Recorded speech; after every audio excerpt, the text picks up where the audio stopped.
2 जण आहे but it's a secret. ते लोक सोचतो सोचतो हे वर्ड आता सगळेजण यूज करतात. हॅलो सोनाली, कशी आहेस? Very good.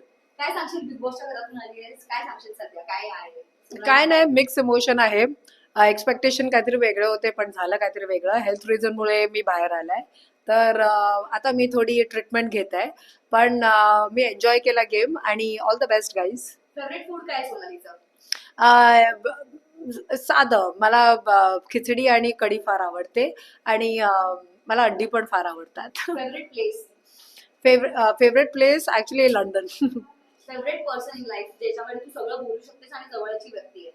आय थिंक ते 2 जण आहे बट इट्स अ सिक्रेट. हो, सिक्रेट सिक्रेट. चालेल, काय सांगशील जाता जाता प्रेक्षकांना कसं वाटलं मराठी बिग बॉसचा experience? I think Marathi big boss 6 खूप मजेशीर होतं. खूप जणांना भेटण्याची मला अपॉर्च्युनिटी भेटली. सर्व लोक खूप चांगले आहे, खूप चांगल्या रीतीने खेळत आहेत. सगळे वेगळ्या वेगळ्या बॅकग्राऊंडवरनं आलाय. खूप चांगले मराठी बोलतात, तर मला त्यांच्याकडनं मराठी बोलायला शिकली मी. आणि त्या लोकांनी माझ्याकडनं नवीन मराठी शिकली. ते लोक सोचतो सोचतो हे वर्ड आता सगळेजण यूज करतात. तर मला मराठी बिग बॉस खेळायला आणि तिथे राहायला आणि सर्वांना भेटायला मी खूप एन्जॉय केलं. Thank you so much. थँक्यू.